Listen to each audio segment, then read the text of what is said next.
Assalamualaikum warahmatullahi wabarakatuh. Saya Hendy Rizky.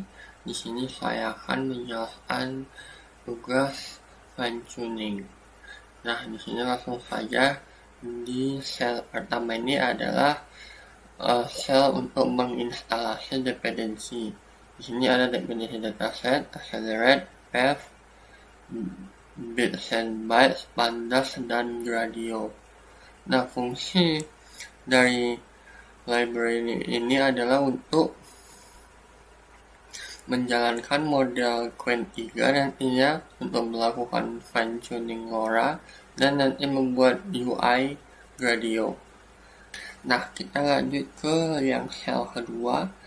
Nah, sel kedua ini program melakukan import library, kemudian mengecek apakah CUDA tersedia atau tidak, dan kemudian mengecek jenis GPU yang digunakan.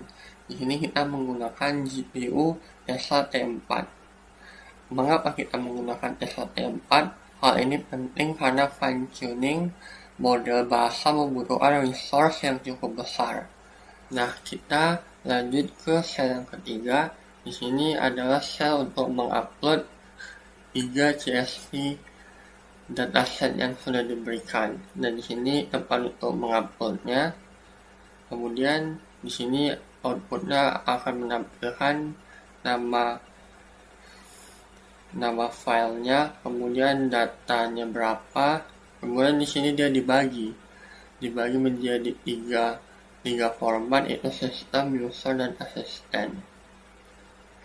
Nah, pembagiannya itu terjadi di sini. Function normalized training CSV. Fungsi normalized training CSV digunakan untuk mengubah dataset menjadi format standar fine tuning, yaitu kolom, sistem, user, dan asisten. Kolom user berisi input atau pernyataan dari pengguna. Kolom asisten berisi jawaban yang harus dipelajari model. Kemudian kolom sistem berisi instruksi untuk mengarahkan perilaku model. Nah, setelah itu kita lanjut ke sel keempat, yaitu lihat contoh tiap dataset, tiap case. Nah, di sini sel yang keempat ini adalah untuk menampilkan preview dataset untuk setiap case.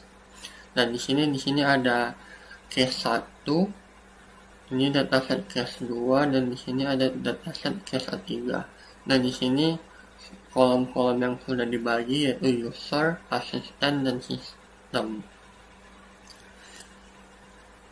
Kita lanjut ke sel yang kelima. Ada bagian sel 5 ini, kode digunakan untuk konfigurasi fine tuning untuk setiap case. Di sini ada variabel case config berisi pengaturan untuk ketiga dataset. Di dalam ketiganya ada title, output, max length, dan example prompt. Title untuk nama training, output directory untuk lokasi penyimpanan adapter, kemudian max length untuk panjang maksimal token, kemudian example prompt untuk contoh prompt tiap case. Selanjutnya di sini terdapat parameter training seperti epoch. Epoch ini untuk jumlah epoch training, batch size untuk jumlah data per batch, kemudian learning rate untuk kecepatan pembelajaran model, kemudian use for bit untuk mengaktifkan quantization for bit agar lebih hemat VRAM. Nah, ini adalah output setelah dilakukan. Di sini ada case-nya, di sini ada title, kemudian di sini ada data, kemudian di sini ada alamat adapter dan dimana dibuat, kemudian di sini ada max length, panjang tokennya. Lanjut kita ke sel yang ke-6. Pada bagian sel 6 ini, kode digunakan untuk menyiapkan dataset dan model sebelum proses fine tuning. Di sini fungsi route to message digunakan untuk mengubah setiap baris dataset menjadi format checkpoint, yaitu sistem, user, dan asisten. Kemudian fungsi prepare chart dataset digunakan untuk mengubah data frame menjadi dataset Hugging Face. Kemudian membagi dataset menjadi membagi data train dan test, kemudian menyiapkan dataset. Kita ke sel yang ketujuh. Di sel 7 ini fungsi training progress callback digunakan untuk menampilkan progress training secara real time, seperti jumlah step, kemudian data training, sisa waktu, dan nilai loss. Kemudian fungsi zip adapter ini digunakan untuk mengubah hasil adapter training menjadi file zip agar bisa disimpan dan digunakan kembali. Kemudian fungsi download zip in collab digunakan untuk otomatis mendownload zip adapter setelah training selesai. Kita lanjut ke 7A. Nah, pada bagian ini kode digunakan untuk menjalankan proses fine tuning untuk K1, yaitu customer service. Nah, kode ini train adapters digunakan untuk menyimpan lokasi folder adapter hasil training, sedangkan train adapter zip digunakan untuk menyimpan lokasi file zip agar adapter hasil fine tuning.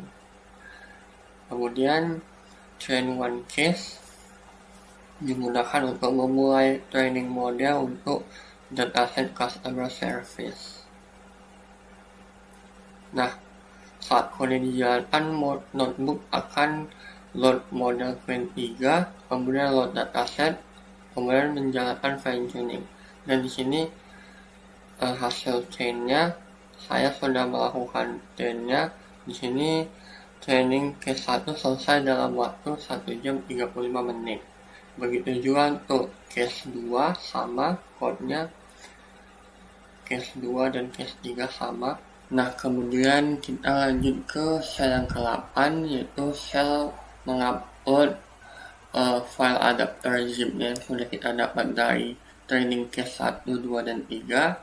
Di sini terdapat final adapter meta. Ini adalah format dalam untuk UI Gradiona, dan ini ada title. Ini ada title case 1 itu customer service, case 2 title atau judulnya klasifikasi, dan 3 juga ada title-nya. Kemudian di sini kayak prompt dan sistem, dan nanti di UI-nya akan menampilkan apa. Kemudian di sini nanti ada kolom untuk memasukkan file zip-nya untuk dimasukkan ke dalam code-nya. Kemudian adapter akan diupload, diekstrak, dan dimuat ke model Qwen3 menggunakan path model. Nah, kemudian kita masuk ke dalam sel yang terakhir, sel 9, yaitu untuk menampilkan UI hasil fine tuning yang sudah kita lakukan. Ini dia. Nah, di sini terdapat adapter. Di sini terdapat adapter 1, 2, dan 3. Kita bisa memilih. Kemudian di sana sistem prompt dan user prompt. Di sini ada max token. Max token ini adalah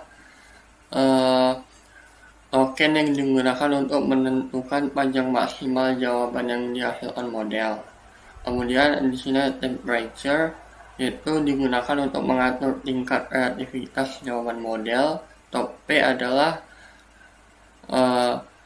untuk membatasi pemilihan kata berdasarkan probabilitas tertinggi agar jawaban lebih terkontrol. Top K digunakan untuk membatasi jumlah pilihan token. Nah, kita coba bandingkan model yang case 3 terlebih dahulu. Di sini ada output model rawnya nanti, dan ini nanti setelah di fine tuning. Nah, di sini ada model mentahnya. Di sini ada nama budi, alamat, masalah, dan tanggal. Di sini setelah dilatih atau di fine tuning, nama budi, lokasi Bandung, dan lain-lain. Kita coba yang case 2. User from dan system from-nya load juga bagian. Nah, di sini output mentahnya adalah labelnya positif. Alasannya ini, setelah di fine tuning dia seperti ini jadinya. Kemudian yang case 1 agak lama, yang case 1 ini. Nah, di sini ada model mentahnya. Kemudian ini adalah setelah dilatih. Mungkin sekian video penjelasan fine tuning dari saya. Jika ada kesalahan, saya mohon maaf. Saya akhiri. Assalamualaikum warahmatullahi wabarakatuh.